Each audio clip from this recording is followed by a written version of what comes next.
இப்போ வந்து உங்கள் நண்பர்கள் உங்கள் பக்கத்தில் இருக்கவங்களோட வளர்ச்சியை பார்த்து நீங்கள் பொறாமைப்படக்கூடாது. அப்படின்னா என்ன பண்ணணும் தெரியுமா? நீங்கள் கற்றுக் கொடுக்கணும். உங்கள்கிட்ட இருக்கிறத அவங்களுக்கு கற்றுக் கொடுங்க.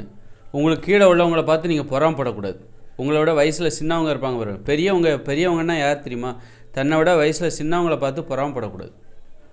அவங்க தான் பெரியவங்க. அதுக்கு என்ன பண்ணணுன்னா, பெரியவங்க வந்து தன்னை விட வயசில் சின்னவங்களுக்கு கற்றுக் கொடுக்கணும். தனக்கு தெரிஞ்சதை கற்றுக் கொடுக்கணும். அப்படி இருக்கும்போது தனக்கு தெரிஞ்சதை கற்றுக் கொடுக்குறாங்க. அப்போ வயசில் சின்னவங்க வந்து பெரிய ஆளாகும்போது இந்த பெரியவங்களுக்கு பார்த்தா பெருமை தான் வரும். ஏன்னா நாம் கற்றுக் கொடுத்து தான் நாம் கற்றுக் கொடுத்தோம், அவர்கள் நல்லா பெரிய ஆளாக வந்துட்டாங்க. அப்படிங்கும்போது அவங்க பெரிய ஆளாக ஆகணும்னு நினைப்பாங்க. தன்னை விட பெரிய ஆளானாலும் அவங்களுக்கு சந்தோஷம்தான். ஒரு ஆசிரியர் வந்து பாருங்கள், அவர் ஏன் வந்து தனது மாணவர்கள் தன்னை விட மேலான ஒரு இடத்துக்கு வந்தால் கூட அவங்க வந்து பொறாமப்பட மாட்டாங்க. காரணம், ஏன்னா கற்றுக் கொடுத்தது யார்?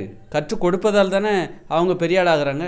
அப்போ அந்த கற்றுக் கொடுத்த பெருமை, அந்த பெருமை, ஏணியில் ஏற்றி விட்ட பெருமை இந்த ஆசிரியர்களை சாருகிறது. அப்படி தானே? அதுபோல் பெரியவர்கள்னால் என்னது? ஆசிரியர்கள் தான். பெரியவர்கள்னால் யார்? சிறியவர்களை முன்னேறுவதற்கு காரணமாக இருக்கிறவங்க தான் பெரியவங்க. வழி நடத்துறது, அதை பண்ண அறிவுரைலாம் ஏன் சொல்கிறாங்க? நல்லா படிப்பா, நல்லா பண்ணுற, இதெல்லாம் பெரியவர்களுடைய குணம். இந்த மாதிரி சின்னவங்க முன்னேறணும்னு நினைக்கிறாங்க பாருங்கள், அதுதான் பெரியவர்களுடைய குணம்.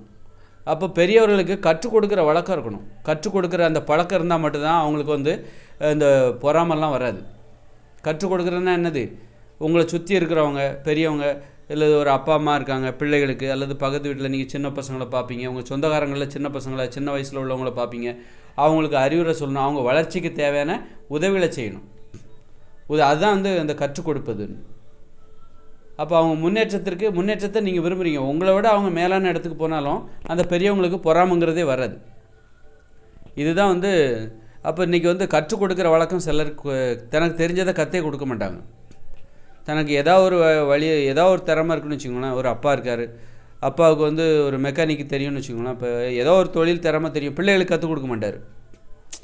அப்போ அவர் என்ன சாப்பிட்டியா, படிச்சியா, அப்புறம் விளையாண்டியா, என்ன மார்க்கு காட்டு, அப்படி இந்த மாதிரி தான் கேட்டு எடுப்பார். தனக்கு தெரிஞ்ச ஒரு விஷயத்த தன்னை விட சின்னவங்களுக்கு கற்றுக் கொடுக்கணும் அப்படிங்கிற எண்ணம்லாம் இருக்காத நிறைய பேர் இருக்காங்க. அப்போ அவங்களுக்கு தன்னை விட சின்னவங்க வளர்ச்சி அடைஞ்சால் பொறாமப்படுவாங்க. அப்போ அந்த பொறாமையை நம்ம தடுக்கணும் அப்படின்னா கற்றுக் கொடுக்குற ஒரு இயல்பு நம்மக்கிட்ட இருக்கணும். நம்மளை விரும்பி வர்றவங்க, நம்மளோட சின்னவங்க, நமக்கு பிடிச்சவங்க யாராக இருந்தாலும் சரி, அவங்க முன்னேறணும். அதற்கு நம்மக்கிட்ட ஏதாவது விஷயம் இருக்கா, அது அவங்ககிட்ட சொல்லணும். அல்லது நம்ம நண்பர்களாக இருக்கலாம், நம்ம நண்பர்களுக்கு ஏதாவது உதவி பண்ணுறது, கற்றுக் கொடுக்குறது. அந்த கற்றுக் கொடுக்குற பண்பு தான் மனிதர்களுக்கு குறிய உணர்ச்சி இல்லாமல் ஒருத்தருடைய வளர்ச்சியை பார்த்து பொறாமப்படாமல் இருக்க வைக்கும்.